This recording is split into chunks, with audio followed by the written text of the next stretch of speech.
The sound comes first, dull, rhythmic, like a heartbeat coming from the depth of the earth. Then a low rumble, growing steadily louder. Walls tremble, glass shatters. Somewhere, a mother screams. Somewhere else, silence gives way to sirens.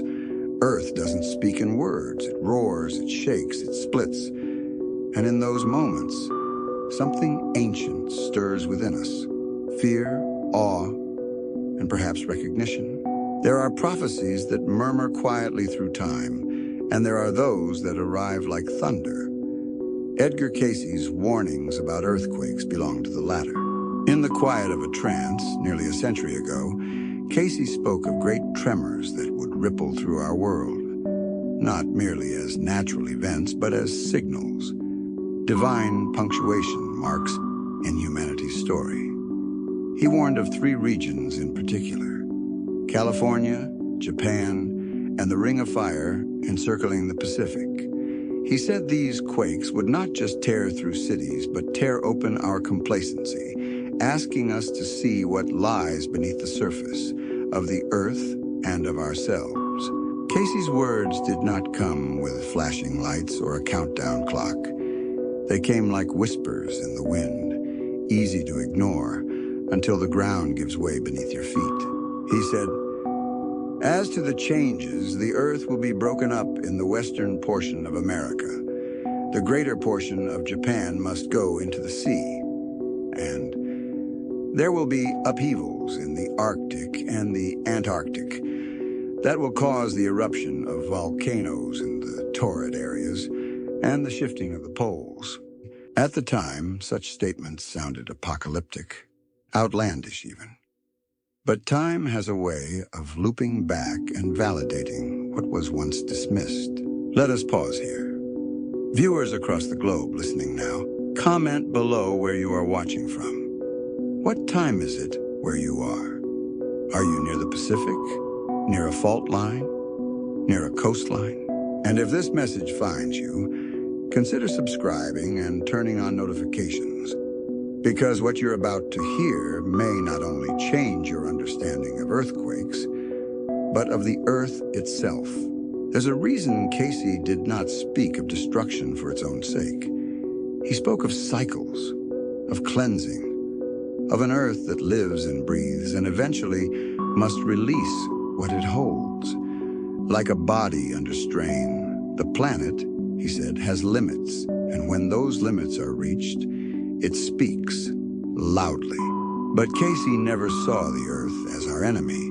In fact, he often described it as a divine creation, sacred, intelligent, and interwoven with the very fabric of human life. To him, an earthquake wasn't just a shift in rock strata. It was a shift in spirit, a release of energy we could feel in our bones, and more importantly, a signal. In the 1930s and 1940s, Cayce gave over a dozen readings that referred explicitly to coming earth changes. In them, he repeatedly mentioned California, speaking of a time when the western coast would be drastically altered.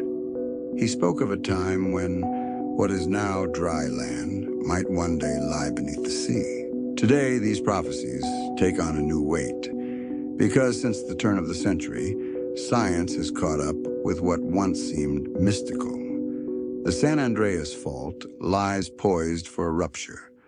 The Hayward Fault, lesser known but deeply feared by seismologists, cuts through a densely populated stretch of the Bay Area. Pressure builds.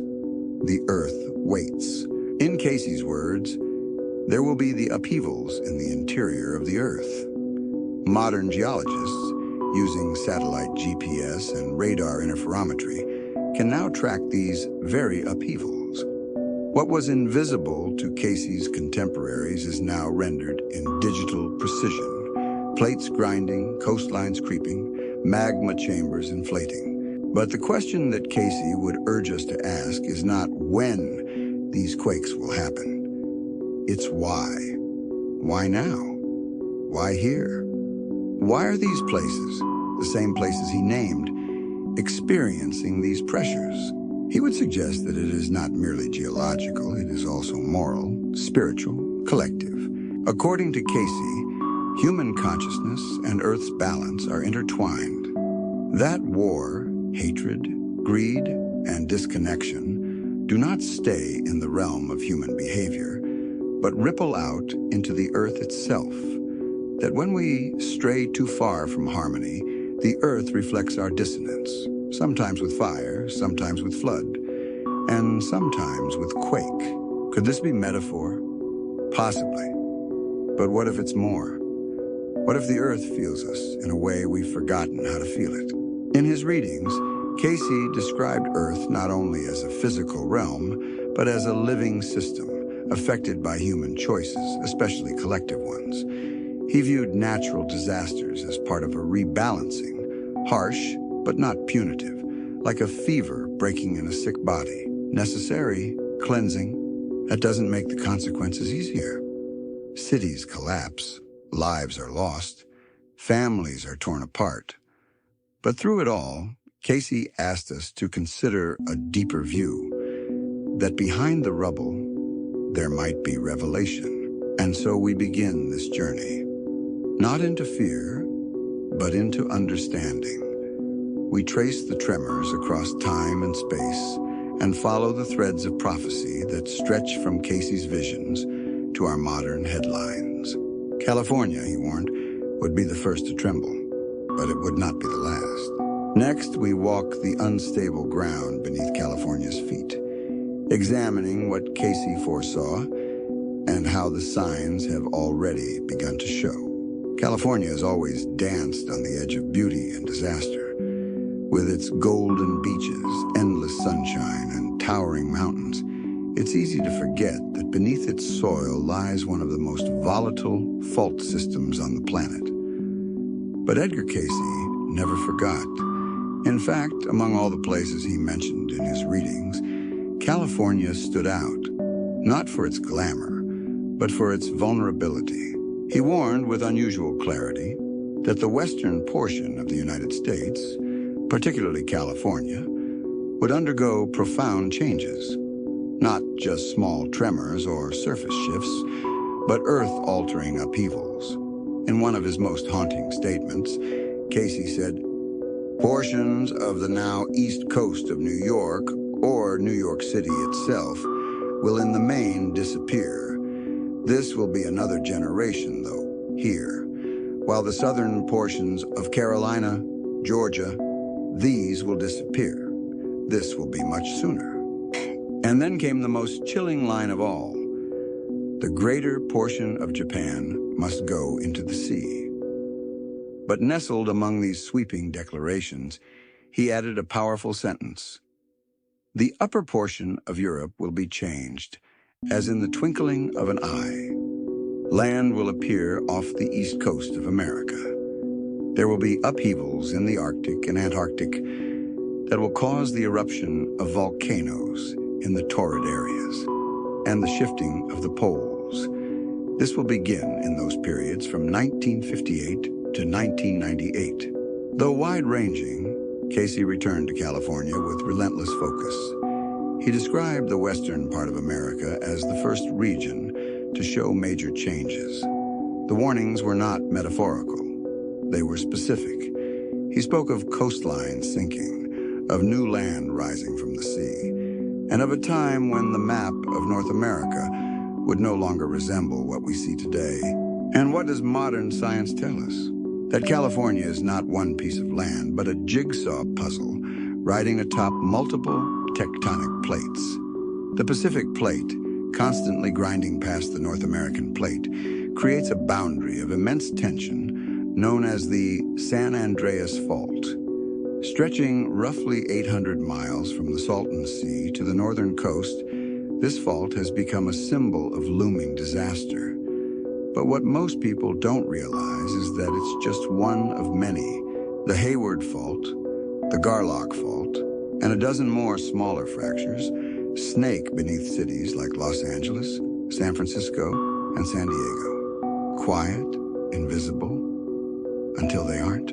In 1906, San Francisco became a living example of Cayce's vision. A magnitude 7.9 earthquake ripped through the city, killing over 3,000 people and destroying nearly 80% of the structures. Cayce was just a teenager at the time, but decades later his readings seemed to echo what that city had lived through, and hinted that it was only a preview. He implied that future events would not merely damage, but redefine entire regions. And now scientists agree. A massive quake on the San Andreas could devastate not just one city, but entire infrastructures, transportation, water, power, even emergency response systems. According to the U.S. Geological Survey, a magnitude 7.8 quake in Southern California could cause over 1,800 deaths, 50,000 injuries, and economic damage exceeding $200 billion. These numbers are staggering. But for Cayce, the physical destruction was only part of the story. He believed that the Earth mirrors human imbalance, that our disconnection from spiritual truths, from harmony with nature, causes energetic tensions that eventually manifest physically. California, with its speed, ambition, and cultural influence, is not just a state, it's a symbol, a beacon of modern civilization, and therefore, in Cayce's lens, a pressure point. If we think of the Earth as a living being, then California may be one of its nerve endings, highly sensitive, reactive, and vital. The fault lines are not only physical, but spiritual. And yet, as modern residents go about their lives, driving the freeways, sipping lattes under palm trees, there is a growing unease. Earthquake kits appear in garages. Insurance ads for the big one roll across screens. Seismologists, once skeptical of public panic, now speak with quiet urgency. In 2023, the Southern California Earthquake Center released a report noting an increase in microquakes, particularly near the Garlock Fault, once thought dormant. That fault, should it rupture in sequence with the southern San Andreas, could trigger a cascade of quakes that spans the entire state. But what would Cayce say? He might remind us that signs always precede the shock, that the Earth rarely acts without warning, that the rumblings in California are not just geological warnings, but spiritual invitations to slow down, to reconnect, to listen. In one of his readings, Cayce said, "Watch for changes in the Earth, in the South Pacific, and the southern portions of the United States. Then, know the time draws near when the Earth shall be broken in many places." He never framed these shifts as punishment. Instead, they were natural responses. A planet attempting to regain balance after too long enduring the strain of imbalance, pollution, and spiritual neglect. So when we look at California today, its fires, its droughts, its tremors, we must ask, is this simply climate and plate movement? Or is it the fulfillment of something far older and deeper? Are we watching prophecy unfold? One thing is clear, the Earth is not silent, and neither was Cayce. As we move forward, we leave California's fragile soil and turn toward Japan, a land Cayce said would be lost to the sea. There, the warnings take on a whole new weight, because part of them may have already come true. To look toward Japan is to look into the eye of the Earth's fury, into a place where ancient reverence for nature meets modern vulnerability. A country that lives with the sea on one side and shifting tectonic plates beneath every step. In Edgar Cayce's visions, Japan held a particularly ominous role. He did not speak of tremors or isolated disasters. He spoke of a future where the greater portion of Japan must go into the sea, a phrase not wrapped in symbolism, but raw, stark, and specific. To some, it sounded impossible, but the Earth has a memory longer than ours, and it remembers patterns we too often ignore. Japan lies at the intersection of four massive tectonic plates: the Pacific, the Philippine Sea, the Eurasian, and the North American. This convergence forms one of the most seismically active zones on the planet, the heart of the Ring of Fire. Every year, thousands of tremors ripple beneath Japanese soil. Some go unnoticed. Others shake the core of the nation. And on March 11, 2011, the earth roared. At 2:46 p.m. local time, a magnitude 9.1 megathrust earthquake struck off the northeastern coast of Honshu. It was one of the strongest ever recorded. The seabed ruptured. The ocean heaved. Within minutes, walls of water rose from the depths and surged inland. A tsunami, in every sense of the word. Over 18,000 lives lost. Entire towns erased. The Fukushima nuclear plant crippled. And Japan, quite literally, shifted. Some regions moved up to 8 feet, and the Earth's axis wobbled. Many who had read Cayce's prophecies were stunned. His words had echoed for decades, but this moment felt like the page had finally turned. Not merely because of the quake itself, but because of what followed. Cayce had warned not just of physical destruction, but of spiritual reckoning. He saw Japan not only as a victim of geological tension, but as a symbolic fulcrum, a land where technology and spirituality, tradition and modernity collide. He suggested that the falling into the sea was both literal and metaphysical, a collapse of balance, a warning. In the wake of Tohoku, the Japanese people responded, not with chaos, but with dignity, order, and a renewed connection to community. Amid the rubble, neighbors shared rice balls and blankets. Rescue workers bowed before retrieving bodies. The land had shattered, but the spirit held firm. Could this, Cayce might ask, be the very transformation he foresaw? The quake as an initiation, a nation forced to remember its ancient truths in the face of modern catastrophe. The science is sobering. That earthquake shifted the seafloor in such a way that stress has increased along nearby fault lines. Experts now believe another massive quake could strike Tokyo within the next 30 years, perhaps stronger than anything the capital has ever seen. But again, for Cayce, the when was secondary. The why was paramount. He saw Japan's role in the Earth's evolution as central, not incidental. A place of ancient wisdom and karmic echoes. Some of his readings tied Japanese souls to former lives in Atlantis, suggesting that cycles of misuse of power may be returning to balance. He did not speak in anger, never in condemnation, but always in the tone of unfolding necessity. To Cayce, earthquakes in Japan were not just tremors of rock, but of collective memory. Reminders of what happens when we forget our place in the greater web of life. One might wonder, why Japan? Why such suffering for a people who revere nature, who live with such grace and ceremony? Perhaps, Cayce would suggest, it is because of that reverence that the lessons strike so clearly. That Japan is a mirror held up to the rest of the world, showing how a nation can be brought to its knees, yet rise with humility rather than blame. The 2011 disaster was a scar, but also a revelation. Infrastructure was reevaluated, nuclear policy reconsidered, cultural values re-examined, and beneath it all, the earth exhaled, having released what it could no longer hold. But the question lingers in the silence between tremors. Was this the quake Cayce warned of, or merely the first?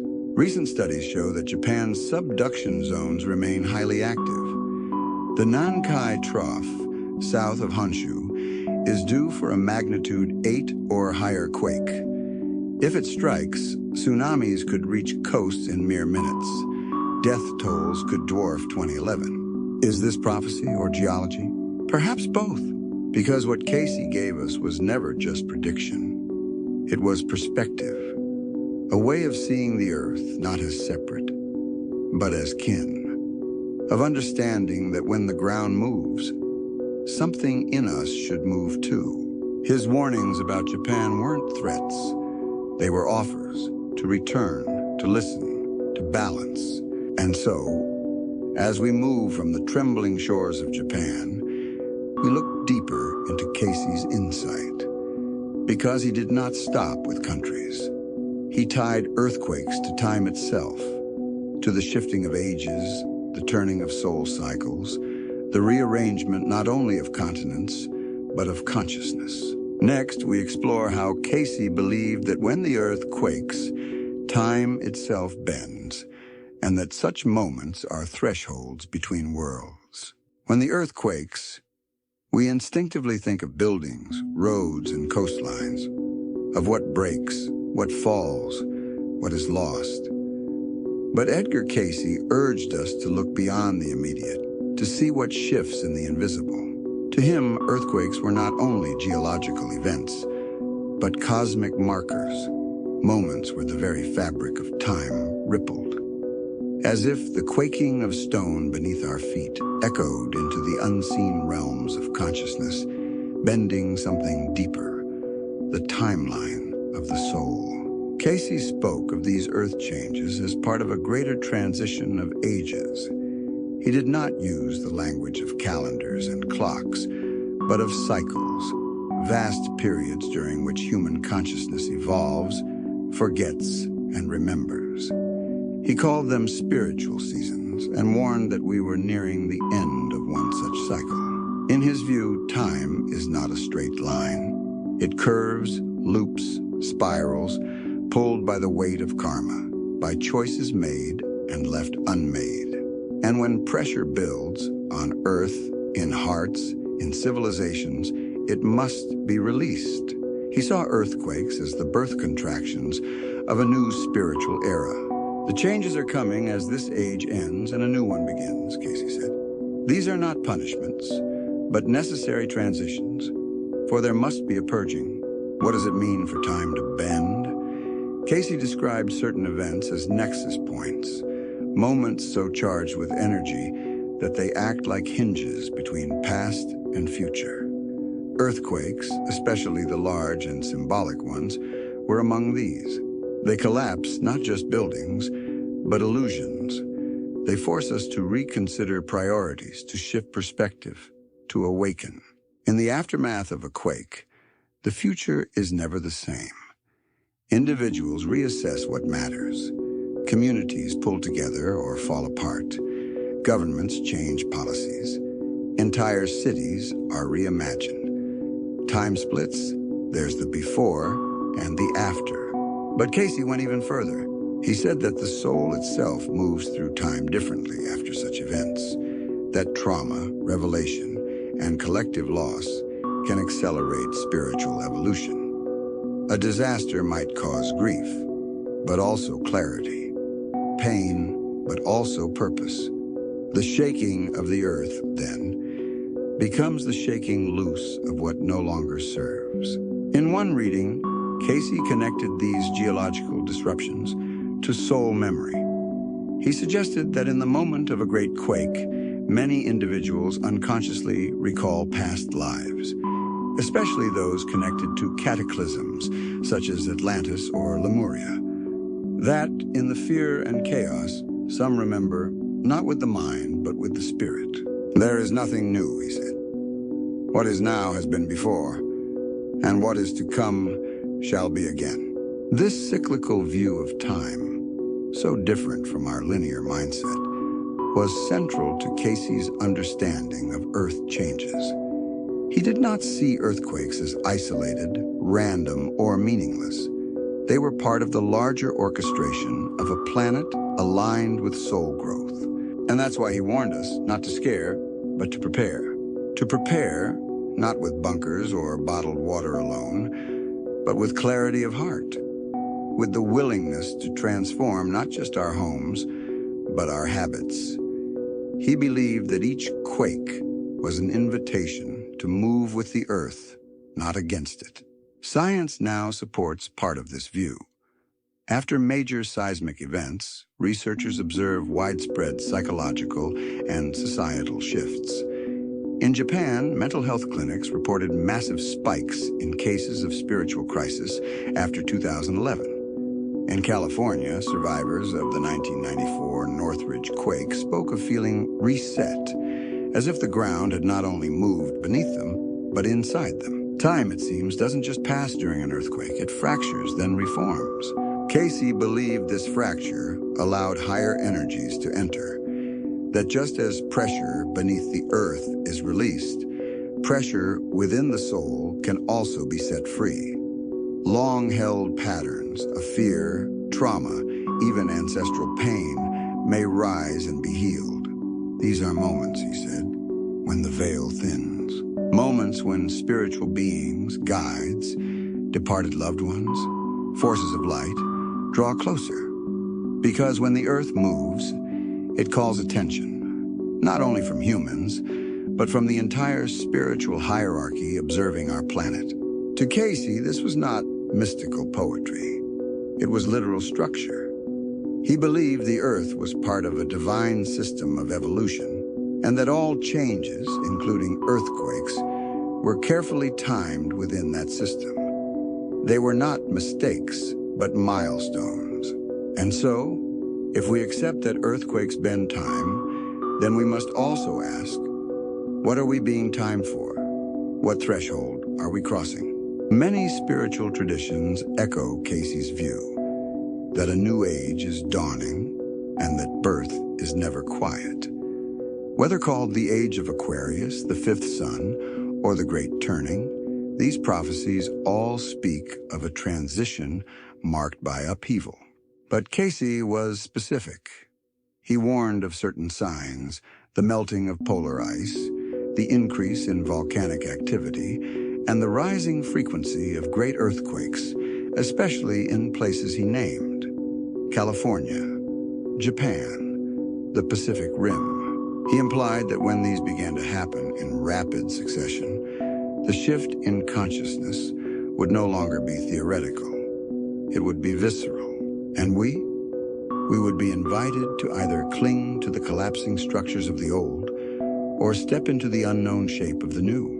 In the next chapter of this unfolding, we'll examine the 2011 Tohoku earthquake in Japan, perhaps the most haunting evidence that Cayce's prophetic clock is ticking. We will trace not only its physical path of destruction, but the spiritual tremor it sent across the globe. Because sometimes it's not the buildings that hold the real story. It's what stirs in us when they fall. March 11th, 2011. A date etched into the memory of a nation, and perhaps into the memory of the world. It was on that day that the prophecy many had read and wondered about seemed to manifest in a way both undeniable and terrifying. The Tohoku earthquake struck at 2:46 p.m. local time off the northeastern coast of Honshu, Japan's main island. The numbers themselves were staggering. A magnitude 9.1 quake, the most powerful ever recorded in Japan, and the fourth largest earthquake in the history of modern seismology. But behind the numbers was something far more haunting, a sense of recognition. For those familiar with Edgar Cayce's words, it felt eerily like a page lifted straight from his readings. The greater portion of Japan must go into the sea. That sentence, often dismissed, debated, and dissected, now hung heavy in the air. Because with one violent jolt, portions of Japan's northeastern coast did just that. Not metaphorically, literally. Entire coastlines dropped by over 4 feet, some as much as 6 feet, slipping permanently beneath the ocean surface. The sea rushed in, not in a slow, creeping rise, but in towering waves up to 133 feet high, slamming inland at 500 miles per hour. It was not a single wave, but a relentless series of them, crashing through towns, fields, highways, and hearts. Over 18,000 people died. 2,500 remain missing. And more than 228,000 buildings were destroyed or severely damaged. But what made this catastrophe uniquely chilling was the fact that the land itself, solid, reliable, had moved. In some areas, Japan's coastline shifted over 8 feet eastward, and the entire planet's axis moved by more than 10 centimeters, shortening Earth's day by a fraction of a second. Was this what Cayce saw? To those who had studied his work, the answer seemed self-evident. Cayce had not only named Japan, but emphasized the submergence of land into the sea as a critical signpost in Earth's shift. And here it was.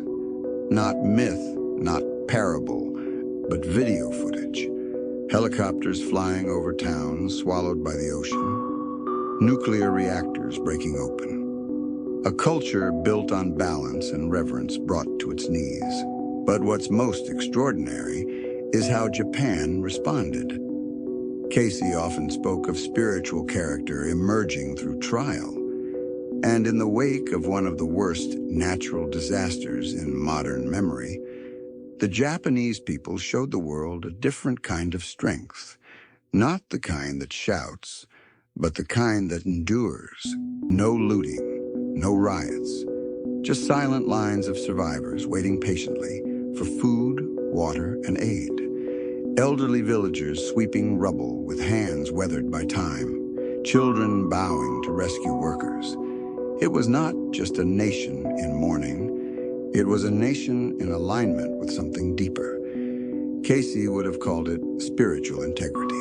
He believed that natural disasters, though tragic, often reveal the soul of a person, a people, and even a planet. They strip away the distractions, the conveniences, the illusions. What's left is raw, vulnerable truth.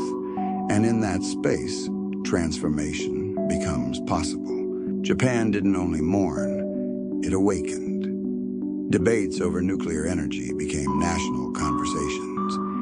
Ancient traditions of respect for nature regained visibility. Communities learned to rebuild with resilience and humility. In the years that followed, many who lived through Tohoku spoke of it not only as an ending, but as a rebirth. And yet the Earth wasn't finished speaking. Aftershocks continued for months, thousands of them rippling through the region like echoes from a voice that refused to be ignored. Many scientists were startled by the scale of the tectonic adjustment. The quake had occurred at a subduction zone, where the Pacific plate slips beneath the North American plate. But the scale of the rupture, over 300 miles long and 150 miles wide, was unprecedented. In seismological terms, this was a megathrust event. But in spiritual terms, it was something more, a planetary exhale. Cayce never used scientific jargon. He didn't speak of fault mechanics or lithospheric deformation. But what he did say resonates at a level science still struggles to quantify. That the Earth is not an inert rock, but a living expression of cosmic law.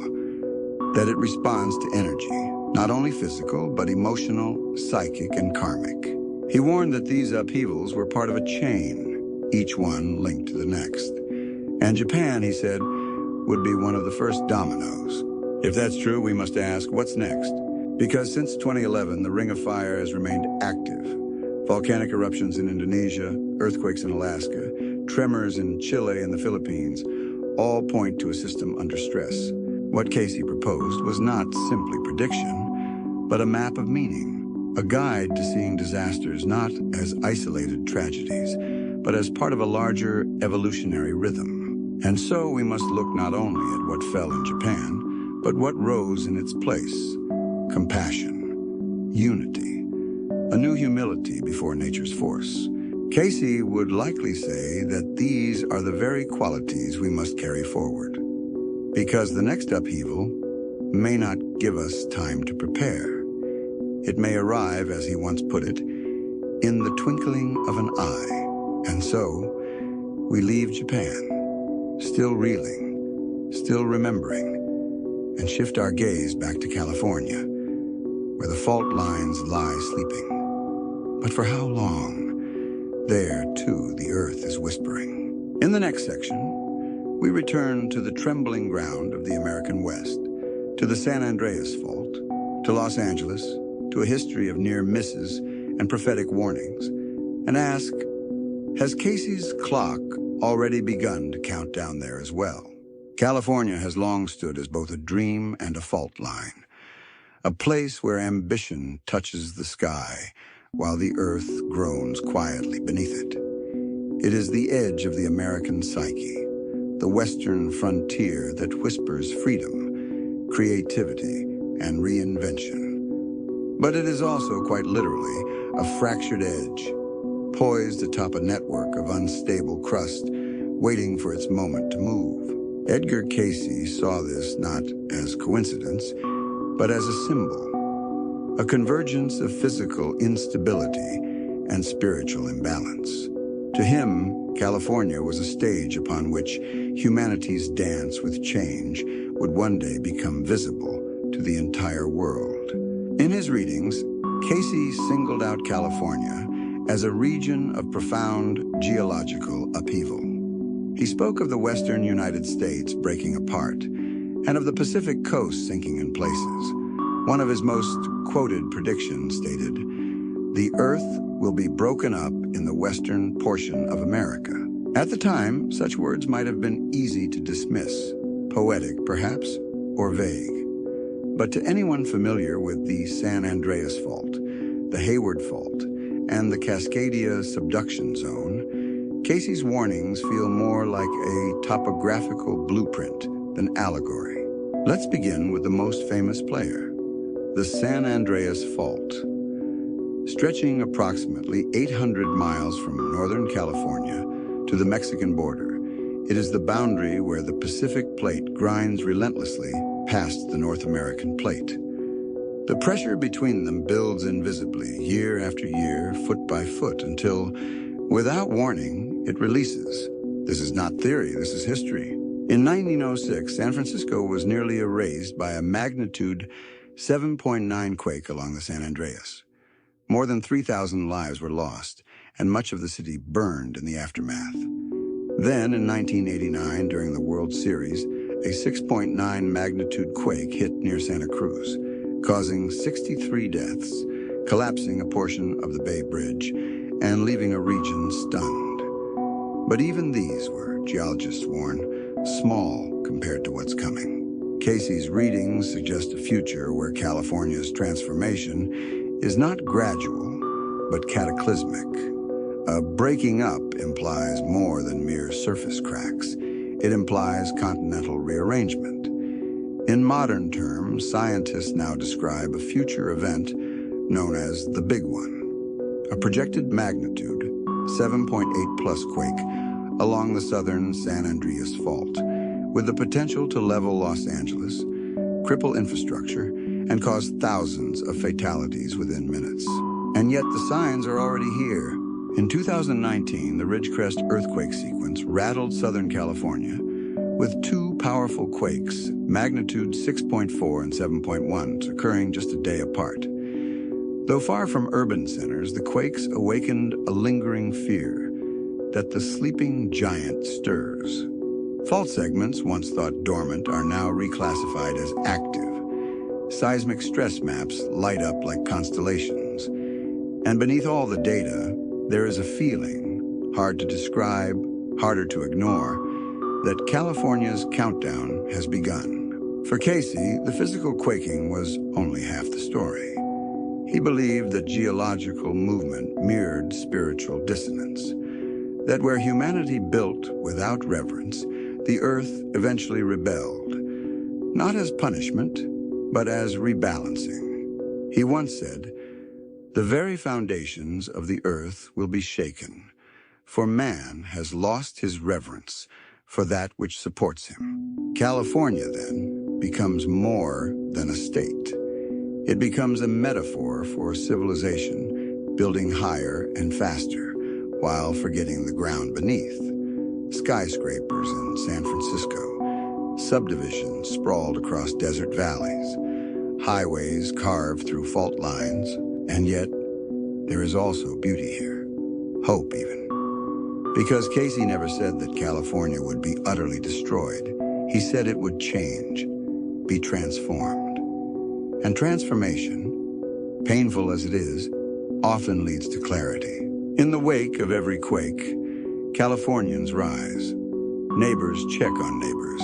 Buildings are retrofitted, emergency protocols updated. There is something resilient in the culture, something Cayce might have called awakening. Still, the question remains, are these preparations enough? Because while Cayce warned of California's instability, he also spoke of a broader chain of linked upheavals.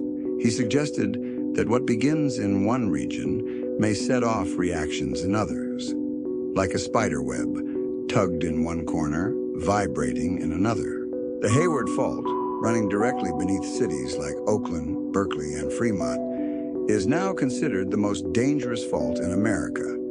Scientists estimate a 72% chance of a magnitude 6.7 or greater quake hitting the Bay Area before 2043. In a region with over 7 million people, the consequences would be unimaginable. But it's not just the cities that Cayce asked us to watch. He spoke of changes in the coastline itself, of land sinking into the sea and new land rising elsewhere. Geologists, surprisingly, have found evidence that parts of the California coast are indeed subsiding, sinking slowly under the weight of tectonic shifts and rising sea levels. At the same time, volcanic activity to the north in Oregon and Washington hints at subterranean pressure building along the Cascadia subduction zone, a region capable of generating a magnitude 9.0 megaquake, much like the one that devastated Japan. Again, the pieces of Cayce's vision fall into eerie alignment. But what he offered was not fear. It was forewarning, a map of meaning, drawn not to terrify but to prepare the soul, to see these events not as endings, but as thresholds into a new relationship with the Earth, with each other, with time itself. As we continue, the focus widens, because while California and Japan stand as markers, the true warning lies in the greater pattern. Cayce spoke of the ring of fire, a circle of fire, yes, but also of truth. And in the next chapter, we will walk the rim of that ring, connecting Chile, Indonesia, Alaska, and more, and ask, what does it mean when an entire belt of Earth begins to tremble? Encircling the vast blue of the Pacific Ocean lies a jagged boundary known to science as the Ring of Fire. But to Edgar Cayce, it may have represented something far more profound, a cosmic fault line, a living perimeter where the Earth speaks in flame, in tremor, and in tidal wave. Geologically, the Ring of Fire is a 25,000-mile horseshoe-shaped belt stretching from Chile to Alaska, down through Japan, the Philippines, and into New Zealand. It hosts over 75% of the world's active volcanoes and experiences 90% of all the planet's earthquakes.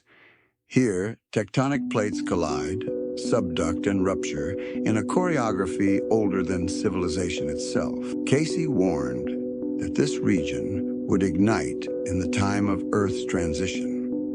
Not merely one nation or coastline, but the entire ring, a cascade of upheavals, a chain reaction of movement that mirrors a deeper spiritual shift in the collective human soul. He foresaw a time when the Earth would break open in many places, and that the Pacific regions in particular would reveal the first and greatest signs of transformation.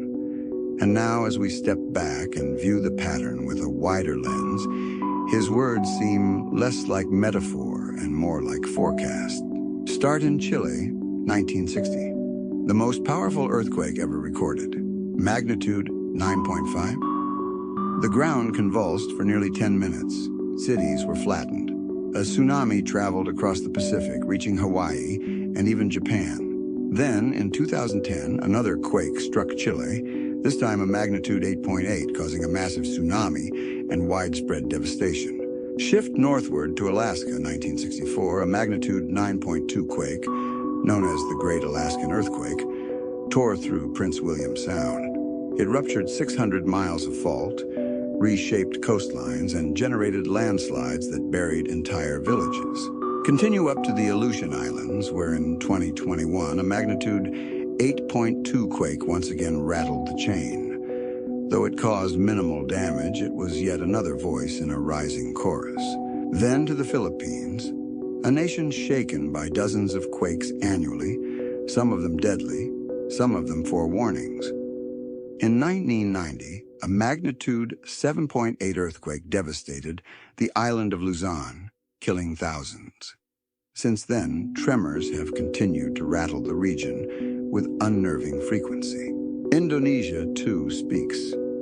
In 2004, the infamous Boxing Day earthquake struck off the coast of Sumatra, a magnitude 9.1 quake that generated a tsunami killing over 230,000 people across 14 countries. The ocean did not rise, it rushed, swallowing shorelines in a matter of minutes. These are not isolated tragedies. They are the beating heart of the Ring of Fire. And if Cayce's vision holds true, these pulses are signs of something larger preparing to emerge. He never described the Ring of Fire in technical terms, but he named its key regions: Japan, the Western U.S., the South Pacific, Indonesia. He said, "When there is first the breaking up of some conditions in the South Sea, and those as apparent in the sinking or rising in the Mediterranean, and the Etna area, then we may know it has begun." And so we ask, has it begun? Modern satellite data now shows that the Ring of Fire is increasingly active. Volcanoes that slumbered for centuries, like Mount Sinabung in Indonesia or Taal Volcano in the Philippines, have reawakened. Seismic swarms ripple along the Cascadia subduction zone, hinting at a colossal quake yet to come. Tsunami early warning systems have been activated more times in the past decade than in all of the 20th century combined. And yet, Cayce's prophecy points not only to danger, but to alignment. He believed that the Ring of Fire is not just where plates meet, but where timelines converge. A place where the future trembles just beneath the surface of the present, where the old world ends and the new one begins. To him, Earth's upheavals were not expressions of wrath, but intelligent shifts in preparation for a higher vibration. And those living along the ring were not random victims, but souls who chose to be present, here, now, during the Earth's labor pains. From a metaphysical lens, the Ring of Fire becomes a kind of birth canal, narrow, dangerous, and transformative. The fire, the water, the shaking, all part of the same sacred process. And humanity, though fearful, is invited to participate consciously. How? Cayce would have said, through awareness, through humility, through a return to spiritual principles, unity, stewardship, compassion, through remembrance that Earth is not a backdrop, but a being, that these regions, marked by tremors, are not places to escape, but places to awaken. And so we are left with a pattern, one Cayce saw long before satellites and seismographs. A ring that does not just encircle the Pacific, but encircles a prophecy. One that grows louder with each quake, more urgent with each eruption. We move now to a critical question, perhaps the most pressing of all. Are these events the fulfillment of prophecy? Or do we simply live in a restless world? In the next section, we examine the debate that has raged for decades. Are Cayce's visions manifestations of deep spiritual insight or uncanny coincidence? We'll weigh the science, the skeptics, and the seers, and ask what it means to read between the fault lines. What are we truly seeing when the Earth moves? Is it merely crust and stone shifting under physical law? Or is there something more, a pattern, a message, a language of the planet that we are only beginning to understand? This is the question at the heart of the debate surrounding Edgar Cayce's earthquake prophecies. To some, his words are stunning proof of clairvoyant insight, a man far ahead of his time who saw with inner vision what seismographs would confirm decades later. To others, they are coincidences, vague, poetic generalizations that inevitably align with random geological activity in a restless world. So which is it, prophecy or pattern, vision or probability? To answer that, we must step carefully between worlds, the world of science and the world of spirit. We must read not just the words Cayce spoke, but the energy behind them and weigh them against the unfolding reality of the planet we live on today. Let's begin with the skeptics. Critics of Cayce often point out that earthquakes are common, especially along the Pacific Ring of Fire. With hundreds of fault lines and thousands of minor quakes occurring every year, they argue that predicting a quake in California or Japan is statistically inevitable, not spiritually profound. They say his language was too broad, his timelines too flexible, and his statements too open to interpretation. After all, he never offered precise dates, coordinates, or magnitudes. His visions could be interpreted in many ways, something skeptics say makes them convenient for retroactive fitting.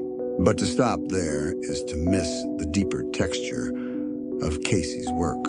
Because unlike most predictions, Cayce's readings were never framed as fortune-telling. He did not market disaster. He offered warnings woven with spiritual purpose. And it is the alignment between his intent, his accuracy, and the larger pattern of Earth changes that gives his words enduring weight. Let's examine the record.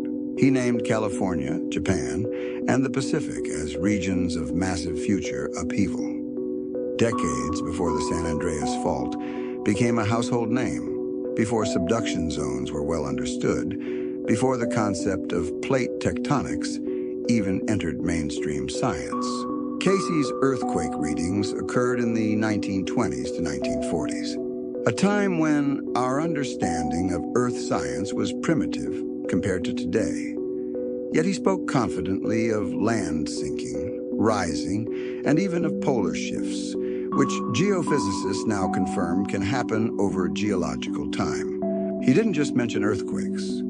He linked them together, suggesting that one could trigger another in distant locations, that the Earth functioned as a whole interconnected system. Modern science now embraces this view. We know now that earthquakes in Japan can increase pressure along faults in Alaska. That activity in Chile can disturb tectonic stress as far away as New Zealand.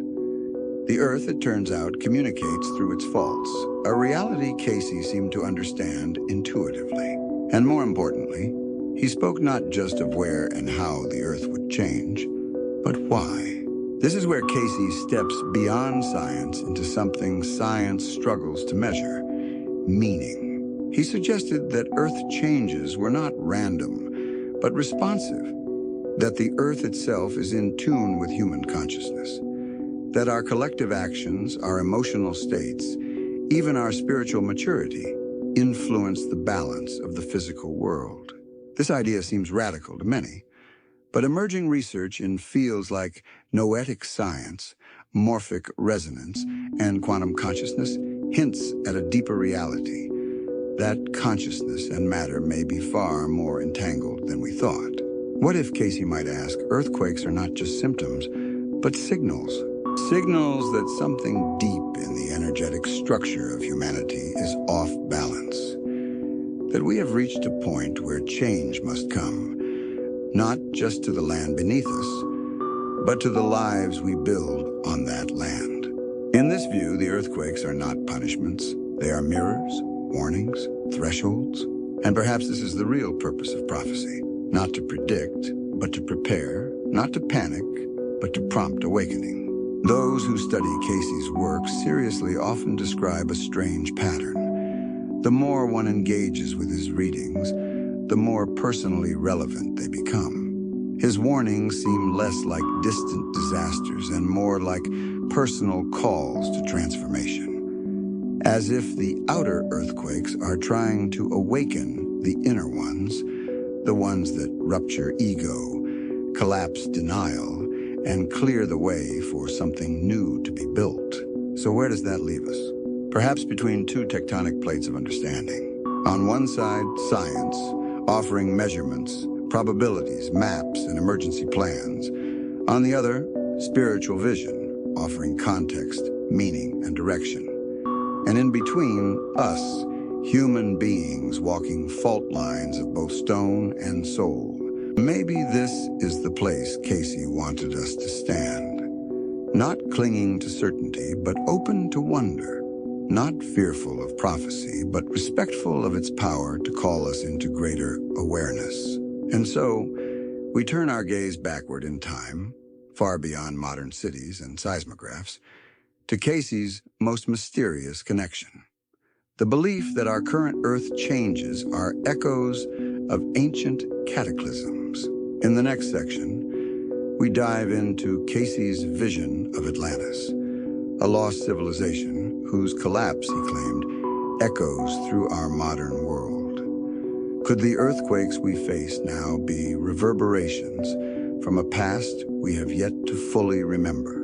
There is a silence that follows great destruction, a silence not of peace, but of deep remembrance. In that silence, echoes rise, not from this lifetime, but from another. Not from this civilization, but from one long buried beneath the waves. Edgar Cayce believed that many of the earth changes unfolding in our time are not new at all. They are the repeating chords of a much older song, a song whose first verses were sung by a civilization now lost to time, but not to memory. Atlantis. To Cayce, Atlantis was not a myth, not an allegory, not fiction. It was a very real, highly advanced civilization that once flourished in the Atlantic Ocean, technologically, spiritually, and psychically, far beyond where we stand today. And it fell, not by accident, but by imbalance, by the misapplication of power, the manipulation of nature, and the forgetting of spiritual law. What does this have to do with earthquakes? Everything. In dozens of readings, Cayce connected modern geological upheavals to the unfinished karma of Atlantis. He claimed that souls who once lived in Atlantis, some of whom misused energy sources capable of splitting the earth, have returned in this age. And the earth itself, he said, holds memory. Just as a scar remembers the wound, the planet remembers Atlantis. The earth's crust bears the record of man's disobedience to spiritual law, he once suggested. And nowhere was this more evident, he believed, than in the trembling of land and the sinking of coasts. He pointed to specific locations: the Bimini Islands, the Caribbean, parts of Central America, as remnants of Atlantean lands. He said, Posidia will rise again. And perhaps most hauntingly, he said that the reemergence of Atlantis would be preceded by cataclysmic earth changes, many of them beginning in the Pacific and Atlantic basins. It's a strange symmetry. Atlantis fell beneath the sea, and Cayce warned that Japan, California, and portions of Europe may face the same fate, unless humanity learns the spiritual lessons it failed to master long ago. Could the earthquakes Cayce foresaw be more than natural events? Could they be the planet's own process of remembrance, rising from the deep like truths long suppressed? Geologists, of course, scoff at the idea of a sunken continent. And yet, new discoveries emerge. Underwater structures near Yonaguni, megalithic patterns off the coast of Cuba, and unexplained formations near Bimini Road. These may not be definitive proof, but they are whispers, reminders that we do not know everything, especially about the deep past. But Cayce didn't dwell on Atlantis to feed fantasy. He spoke of it because he believed the Atlantean story is our story, playing out again. That the same temptations exist today, of misused energy, of imbalance between science and spirit, of progress without purpose. He saw a repeatable cycle: spiritual advancement, technological expansion, ethical decline, cataclysm, forgetting, rebirth. We are, he believed, somewhere near the end of that cycle again. The Earth is quaking not only because plates collide, but because truths buried must be unearthed. Because the future cannot be built atop lies and amnesia. Earthquakes in this light become a form of planetary therapy. Violent, yes, but clarifying, they shake us awake. Cayce urged us to take the Atlantean fall, not as fate, but as a mirror. To ask ourselves, are we once again splitting atoms without reverence? Are we building towers while ignoring our foundations? Are we so distracted by power and technology that we've lost touch with the Earth's voice? He believed that many souls incarnated now, perhaps even you, the listener, once walked in Atlantis. That this life is an opportunity to correct the path, to steer civilization toward balance before collapse. And in that sense, the earthquakes are not curses, they are chances. They break apart what is brittle and false so that what is strong and true might rise. Perhaps that's why Cayce said Atlantis would rise again. Not necessarily as land, but as memory, as consciousness, as a reawakening of the wisdom that once guided that ancient world before it fell. And as we look around today, at rising seas, shifting continents, and the pulse of prophecy beating beneath our cities, perhaps we are not watching the world end. Perhaps we are witnessing it remember. In the next section, we follow the tremors beyond land into the oceans themselves. Because Cayce didn't only warn of earthquakes on the ground, he foresaw water rising, coasts vanishing, and the sea reclaiming what once was its own. What happens when the tremor meets the tide? When the earth trembles, the sea listens, and sometimes it answers. Edgar Cayce warned not only of earthquakes cracking the land, but of what would follow in their wake. Water rising, shores vanishing, and entire regions submerged beneath the waves.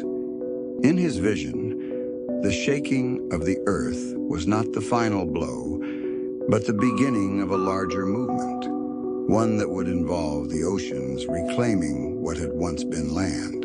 This, Cayce said, was the second voice of the earth, the voice of water. Watch for the water, he urged in several readings. When the land sinks, it is not the end, it is the opening. And indeed, history has shown us that the deadliest consequences of an earthquake are often not the tremors themselves, but the tsunamis that follow. Enormous walls of ocean that rise silently, then race with unrelenting power toward the coasts. We have seen it. In 2004, a magnitude 9.1 earthquake in the Indian Ocean triggered a tsunami that killed over 230,000 people across Southeast Asia. Villages were erased, islands cut off. A wave taller than a 4-story building swept inland for miles. In 2011, the Great Tohoku earthquake in Japan did more than shake the ground. It unleashed the sea. Waves up to 133 feet high crushed coastal cities, swept away entire neighborhoods, and caused a nuclear disaster that continues to echo through global consciousness. And still, many forget, Cayce spoke of these things decades before they occurred. He did not just name places, he described a pattern. That when the earth moved violently, water would rise next. That the oceans themselves would shift, not only due to tectonics, but to a greater planetary rebalancing. Melting poles, tilting axes, submerged land masses. All were parts of a global system in transition. He said, as to conditions in the geography of the world, it will change again, as it has in ages past. The waters will encroach upon the land. Now, science is catching up. With climate change accelerating and polar ice sheets melting, sea levels are rising steadily. But beyond the slow creep of water, there is something far more immediate. Seismically triggered tsunamis. Earthquakes beneath the ocean floor, known as megathrust quakes, can displace millions of cubic meters of seawater in seconds. That water has nowhere to go but outward in all directions until it finds land. And when it does, everything changes. Entire cities, once safe, now lie within tsunami hazard zones. Los Angeles, San Francisco, Seattle, Manila, Jakarta, Lima, Honolulu. These are not remote fishing villages. These are global population centers, economic hubs, and technological heartlands. Cayce's prophecy spoke of coastlines redrawn, and we now know with scientific certainty that a massive undersea earthquake along the Cascadia subduction zone could produce a tsunami that would reach the Pacific Northwest in 15 minutes or less. Cities like Portland and Seattle would have no time to evacuate. Scientists call it the really big one. Cayce might have simply called it inevitable. But the deeper message was never just about water. It was about awakening. Cayce believed that the sea had memory, just as the earth does, that it holds the energetic imprint of past civilizations, lost truths and spiritual lessons left unlearned. When it rises, it does so not only to destroy, but to reveal. In ancient myth, water is the symbol of the unconscious, of the soul, of what lies hidden beneath the surface. So when Cayce warned of rising seas, he was speaking on multiple levels. Yes, physical floods, but also emotional floods, spiritual floods. The rising sea, then, becomes a metaphor for what can no longer be contained. Truths long suppressed, coming back into view. And what are these truths? That we are not separate from nature. That our technologies, no matter how advanced, cannot shield us from the consequences of spiritual neglect. That coastlines, like empires, are impermanent. In his readings, Cayce said that the shifting of oceans would begin to mark the end of one cycle of human history and the start of another. He didn't call it the end of the world. He called it a purification. And water, across all sacred traditions, is the great purifier. In the Bible, the flood washed away corruption and began a new covenant. In Hindu cosmology, water is the womb of creation. In Buddhist texts, the ocean represents the vastness of mind and the path to liberation. Cayce's vision fits into this timeless theme, that when the sea moves, something deeper is trying to cleanse, to birth, to transform. And so the question is not, will the water rise? It is, when it does, who will we become? Because Cayce never told us to run from the ocean. He told us to listen to it, to see its movement as part of a greater cycle, not a punishment but of restoration. To understand that when land sinks and water rises, what is really being submerged are the lies we've told ourselves. The lie that nature can be controlled. The lie that progress is linear. The lie that we are separate from what we stand on. In the next section, we expand the view, beyond any one region or wave, to explore how Cayce saw all these tremors, floods, and shifts as part of a planetary chain reaction. A domino effect that does not stop at borders but moves across the globe, touching every continent. Because in his words, the Earth is one. Imagine the Earth not as a collection of continents and countries, but as a single living organism. Its crust like skin, its tectonic plates like joints, its oceans like bloodstream, and deep within, its core, constantly churning, generating magnetic fields, energy, memory. This is how Edgar Cayce viewed our planet. Not a passive rock floating in space, but a dynamic being, intricately linked to the consciousness of those who walk upon it. And when one part of this being is disturbed, when one plate slips or one sea surges, the whole responds. Cayce spoke of this in terms both literal and mystical. He believed that when significant Earth changes began in one region, they would set off a global chain reaction, touching areas far beyond the original disturbance. A spiritual and geological domino effect. There will be the breaking up of conditions in the South Pacific, and the sinking or rising in the Mediterranean, and the Etna area, he said. Then we may know it has begun. And what is it? To Cayce, it was the cascading sequence of Earth adjustments that signal not only the end of an age, but the opening of another. A planetary realignment, not just of geography, but of consciousness. Let us examine this through the lens of modern events. The 2004 Indian Ocean earthquake, off the coast of Sumatra, triggered not only one of the deadliest tsunamis in history, but also increased tectonic pressure across a wide region. Within weeks, other quakes followed in Indonesia, in the Andaman Sea, and eventually in Japan. Following the 2011 Tohoku earthquake, scientists detected increased activity along the Kuril Trench, the Aleutian Islands, and even sections of the Cascadia subduction zone in the Pacific Northwest. In Chile, the 2010 earthquake was so powerful, it slightly altered the tilt of Earth's axis and shortened the length of a day. Subsequent quakes in Peru, Argentina, and Central America seemed to mirror this burst of deep planetary movement. Geophysicists now confirm that large earthquakes do more than damage. They redistribute stress across the planet. Faults hundreds or even thousands of miles away can become more unstable after a distant quake. In this sense, Cayce was correct. Earth changes do not occur in isolation. But he went further. He believed that the Earth's movements were tied to the collective vibration of humanity.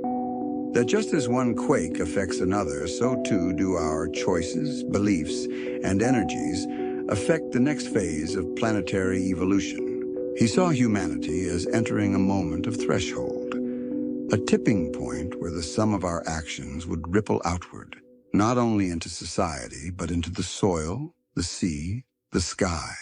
He warned that this global chain reaction would accelerate as we approached a spiritual reckoning, that we would see earthquakes in unusual places, strange weather patterns, volcanoes awakening, and seas shifting in unexpected ways.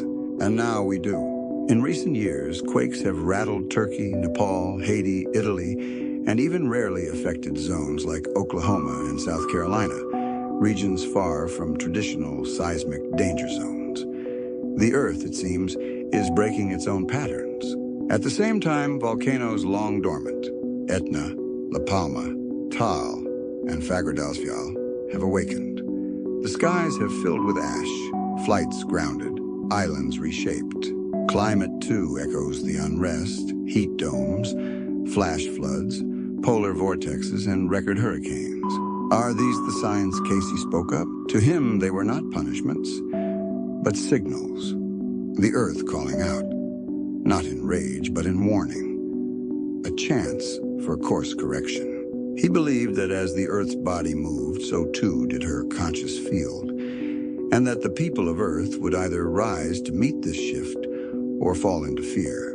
In his reading, the global chain reaction would culminate in what he called the Day of the Lord, not in the religious sense of final judgment, but as a moment of collective recognition, a planetary pause, a spiritual moment when humanity would see clearly what it had become and what it still could be. But he also said this chain reaction was not irreversible. If enough people awakened, chose differently, aligned with divine laws of harmony, compassion, and unity, the intensity of Earth changes could be reduced, the timeline softened, the suffering mitigated. In this case, he left a message of hope, not doom. He believed in choice, in the power of free will, not just individually, but collectively. That even the trembling of the planet could be softened by the inner alignment of its inhabitants. So where are we now? We stand midway through the chain, some links already fallen, others yet to come. The question is no longer if the planet is changing. It is, what do we choose to become in response? Because in a chain, every link matters. Every nation, every fault, every soul. Cayce's Earth prophecies were not roadmaps of doom, but mirrors of possibility. If the Earth is trembling, perhaps it is not only asking us to evacuate, but to evolve. In the next section, we return to the human center of this shaking world, ourselves. Cayce saw this age as not only about Earth changes, but about human transformation. He believed that these upheavals were meant to stir something long dormant within us. What awakens when the world shakes? When the ground quakes beneath our feet, we instinctively reach for stability, grabbing walls, holding loved ones, searching for solid ground. But Edgar Cayce believed that in those moments of outer instability, what truly needs to awaken is found within. For Cayce, the shaking of the earth was only part of the story. The deeper tremor was spiritual, a shaking loose of everything that is false, stagnant, or asleep in human consciousness. He spoke often of earth changes as catalysts for awakening, designed not to punish, but to prompt transformation. As the earth changes begin, know that these are but signs of the soul's awakening, he said in one reading. These changes will test not only the body, but the spirit. And in that testing, man may find his way back to the divine. It is a bold statement that in the midst of destruction, we might discover direction. Cayce believed that the outer world and the inner world are deeply entangled, that massive changes in the environment reflect shifts in the collective soul of humanity. The more out of alignment we are with natural law, with spiritual law, the more violently the earth must adjust. But when we begin to realign, those same shifts become opportunities, windows to move forward as a species. So what does it mean to awaken during upheaval? It does not mean simply surviving disaster. It means meeting disaster with awareness. It means asking, what is this moment trying to teach me? A part of my life has become too rigid, too fragile. What structures, internal or external, are ready to fall so that something truer can rise? In this sense, Cayce saw earthquakes not only as physical ruptures, but as symbolic ones. Just as a fault line splits the earth to release pressure, the soul must sometimes break to release truth. Crisis then becomes sacred, not because it is easy, but because it is clear. And in that clarity, transformation is possible. We saw this in Japan, Cayce might say. In the aftermath of the 2011 quake, the world witnessed a collective dignity, a calm amidst chaos, a return to core values, compassion, simplicity, connection. These are the fruits of awakened humanity. Cayce also believed that many souls born during this period of earth changes came with purpose, to be anchors of light, truth, and healing during times of collapse. He called them old souls, Atlantean returnees, or simply those who remember. Their role, he said, is not to predict, but to live consciously, to be examples of what a spiritually integrated life looks like amidst a shaking world. You might be one of them, the ones who feel the restlessness beneath the surface, the ones who are not surprised by the shifting tides, the strange weather, the trembling coasts, the ones who know, even if they can't explain it, that something is coming and that something within is being called forth. In practical terms, awakening during earth changes means reconnecting to nature, not as a backdrop, but as a living relative. Simplifying our lives, releasing the clutter, the noise, the illusion of control. Listening to intuition, our internal seismic sensor. Cultivating inner stillness, so that when the world quakes, we respond with presence, not panic. Cayce emphasized meditation, prayer, service, and right relationship with others as the pillars of this inner alignment. He did not teach escape. He taught embodied resilience. Let your soul be the compass, and the earth your teacher, he advised. In all that trembles, listen. In all that cracks, look for what is being revealed. Indeed, sometimes what an earthquake reveals is not weakness, but strength we forgot we had. And this, ultimately, is what Cayce hoped for. That humanity would not only survive the coming earth changes, but emerge from them wiser, kinder, and more deeply aware of its role in the web of life. That we would see the pattern, hear the message, and change before being forced to. Because there is a choice. Each individual shift in consciousness is a tremor in the collective field. Each act of compassion, humility, or truth-telling is a stabilizing force on the energetic grid of the planet. Just as faults can transfer stress across continents, souls can transfer light across hearts. Perhaps this is what Cayce meant when he said, "The Earth is one." Not just geologically, but energetically. Not just in structure, but in spirit. And if the Earth is one, then so are we. In the next section, we return to the map. We overlay Cayce's words onto modern data, fault lines, seismic forecasts, tectonic trends.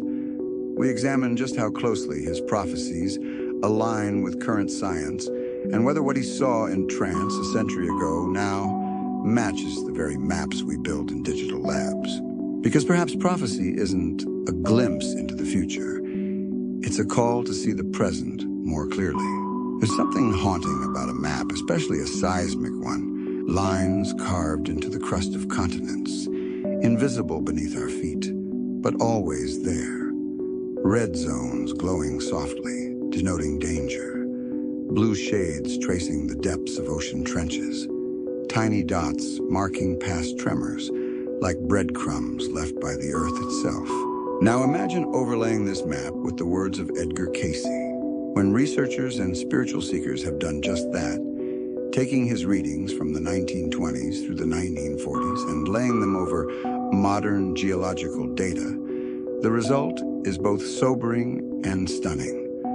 What Cayce saw in trance, with no formal education in geology, matches several key seismic hot zones with uncanny precision. Let's start with California. Cayce repeatedly warned that the Earth will be broken up in the western portion of America. He described a transformation along the coast, particularly pointing to Los Angeles, San Francisco, and the Pacific Northwest.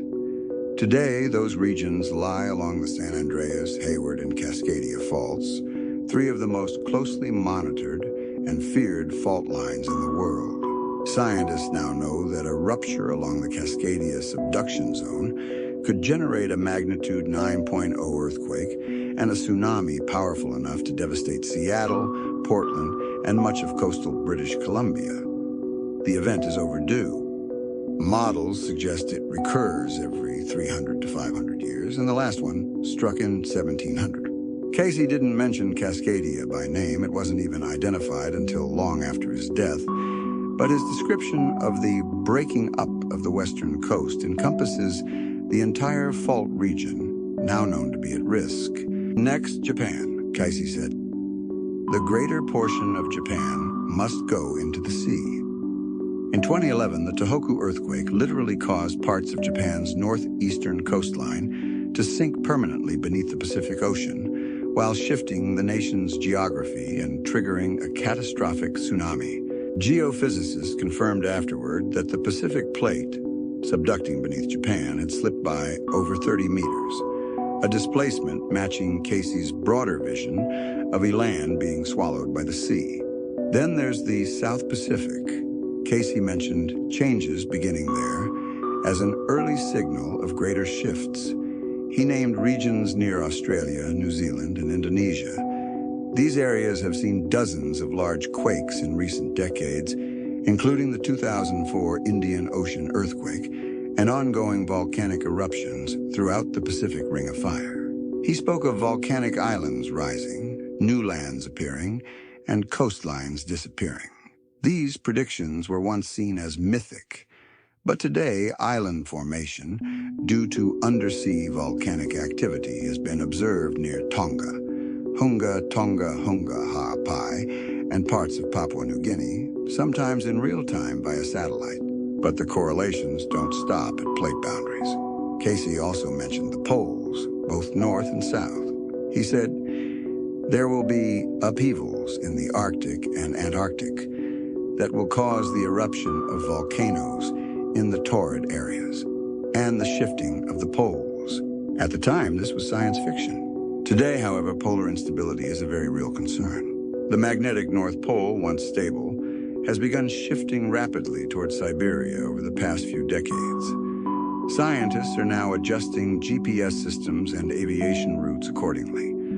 At the same time, Antarctica is experiencing accelerated ice melt and seismic activity beneath its surface due to what researchers believe may be a mantle plume, a rising column of superheated rock, potentially volcanic in nature.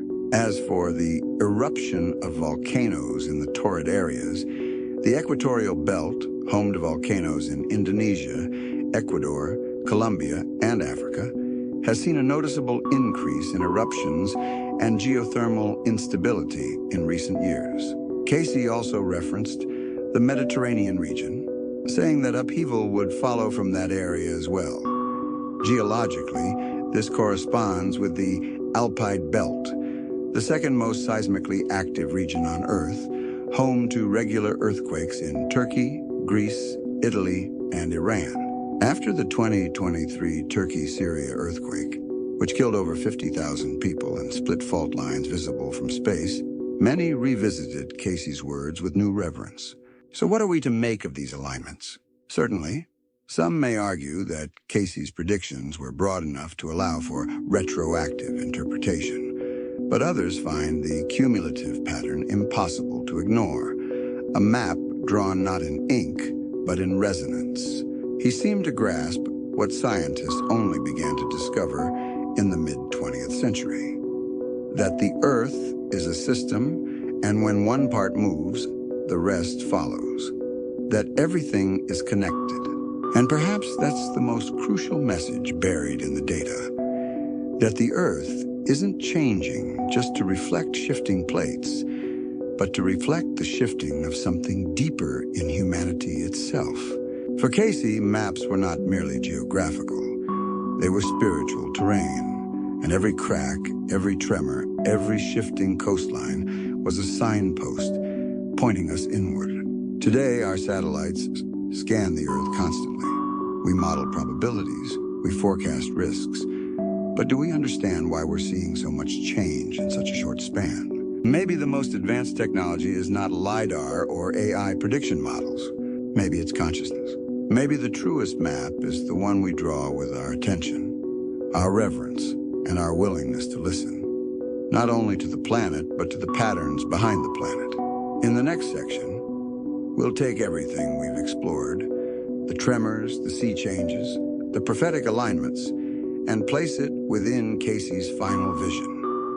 A world standing at the crossroads. A moment when humanity must choose. Continue toward collapse, or shift into harmony with the Earth itself.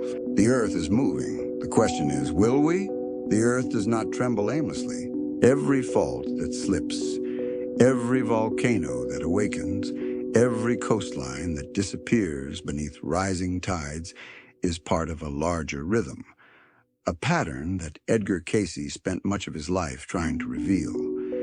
And now, as we trace that pattern across fault lines, across oceans, across time itself, we arrive at its heart, a choice. Cayce's final warnings about Earth changes were not cries of inevitable doom, but calls to collective decision. He saw the approaching upheavals not merely as physical events, but as the culmination of centuries of imbalance, and the final opportunity for humanity to awaken before those imbalances became unmanageable. The Earth is at a turning point, he once said. Man has wandered far from the path, but a way back remains. To Cayce, the Earth would not destroy us. It would respond to us. And when the response became violent, through earthquakes, floods, and disasters, it would not be from anger, but from necessity. Like a fever in a body overwhelmed by infection, Earth's upheaval is her attempt to restore harmony. So what is this path back?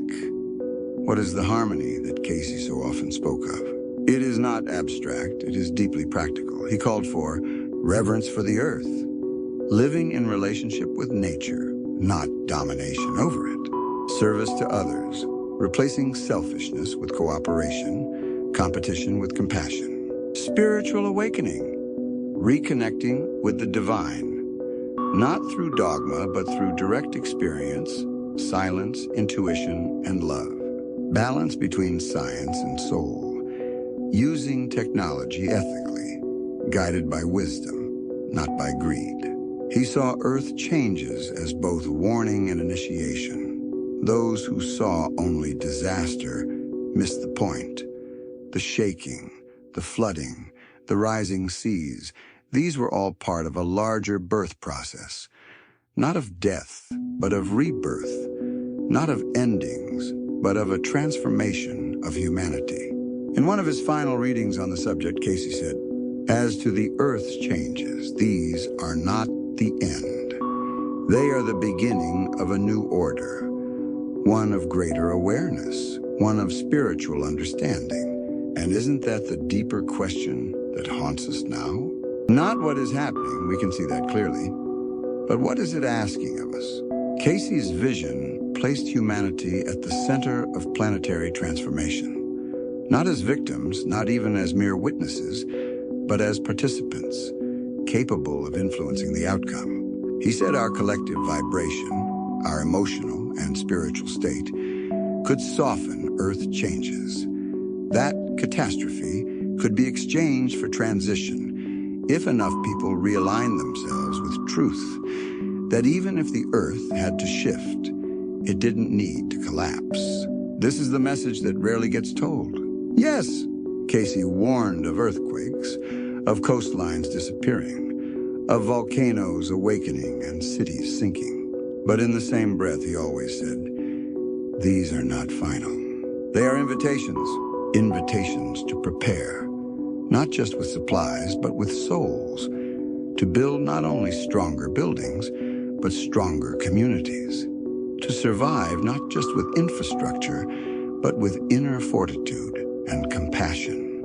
And if we ignore the invitation, then yes, the quakes will come, the waters will rise, the coastlines will change, and the world we know will fracture. But if we listen, if we choose differently, then these same tremors become birth pangs, not death throes. The Earth's cry becomes a call to awakening, and the disasters become doorways. And perhaps most powerful of all, Cayce believed this transition would not take centuries, but could happen within a single generation. He spoke of a time when humanity would experience a great quickening, a surge of spiritual awareness, intuition, and global unity that would allow us to meet Earth's shifts not with fear, but with presence. We are living in that time right now. We are the generation he saw. And so, as the Earth continues to tremble, to rise, to roar, we must ask ourselves again and again, are we listening? Are we watching?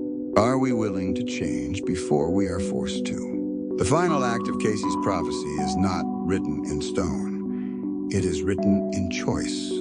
Yours, mine, ours.